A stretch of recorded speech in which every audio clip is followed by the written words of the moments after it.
Welcome to SR thoughts. ప్రతిరోజు రాత్రి ఖచ్చితంగా 2 గంటల నుండి 4 గంటల మధ్యలో మీకు అకస్మాత్తుగా మెలకువ వస్తుందా? అయితే ఈ విషయం మీరు ఖచ్చితంగా తెలుసుకోవాలి. ఏదో ఒక రోజు అయితే పర్వాలేదు, కానీ రోజు ఇలాగే జరుగుతుంటే మాత్రం అది మీ శరీరం మీకు ఇస్తున్న ఒక హెచ్చరిక కావచ్చు.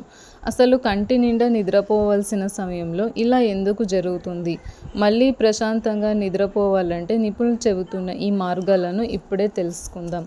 మనలో చాలామందికి అర్ధరాత్రి మెలకువ వచ్చాక మళ్ళీ నిద్ర పట్టడం పెద్ద పోరాటంలా మారుతుంది. దీనికి ప్రధానంగా 4 కారణాలు ఉంటాయి. ఒకటవది విపరీతమైన స్ట్రెస్ అండ్ కార్టిజోల్. మన శరీరంలో కార్టిజోల్ అనే స్ట్రెస్ హార్మోన్ ఉంటుంది. మీరు ఒత్తిడిలో ఉన్నప్పుడు లేదా ఏదైనా ఆందోళనలో ఉన్నప్పుడు ఈ హార్మోన్ అర్ధరాత్రి అమాంతం పెరిగిపోయి మిమ్మల్ని చటుక్కున నిద్రలేపుతుంది.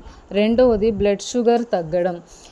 రాత్రిపూట సరైన ఆహారం, ముఖ్యంగా ప్రోటీన్ తీసుకోకపోవడం వల్ల అర్ధరాత్రి బ్లడ్ షుగర్ లెవెల్ పడిపోతాయి. అప్పుడు మన శరీరం ఎనర్జీ కోసం అలర్ట్ అయిపోయి మెలకువ వచ్చాక నిద్రలేపుతుంది. నిద్రపోయే అలవాట్లు. పడుకునే ముందు గంటల తరబడి ఫోన్లు చూడడం, రోజుకో సమయానికి పడుకోవడం వల్ల మన బ్రెయిన్లోని బాడీ క్లాక్ తీవ్రంగా కన్ఫ్యూజ్ అవుతుంది. హార్మోన్ల మార్పులు. ముఖ్యంగా మహిళల్లో వయస్సుతో పాటు వచ్చే హార్మోన్ హెచ్చుతగ్గులు మరియు శరీరంలో ఉష్ణోగ్రత పెరగడం కూడా ఈ అర్ధరాత్రి మెలకువకు ఒక ముఖ్యమైన కారణం. అయితే దీనికి పరిష్కారం ఏమిటి? ముఖ్యంగా టైమింగ్ ముఖ్యం. ప్రతిరోజు ఒకే సమయానికి పడుకొని ఒకే సమయానికి నిద్రపోవడం అలవాటు చేసుకోండి. ఇది మీ బాడీకి ఒక థంబ్ను ఇస్తుంది. స్క్రీన్ టైం వద్దు. పడుకునే ముందు మొబైల్స్ పక్కన పెట్టేసి ఏదైనా పుస్తకం చదవడం లేదా మెడిటేషన్ లాంటివి చేయండి. సరైన ఆహారం. రాత్రి భోజనంలో సమతుల్యమైన ఆహారం ఉండేలా చూసుకోండి. డాక్టర్ను కలవండి.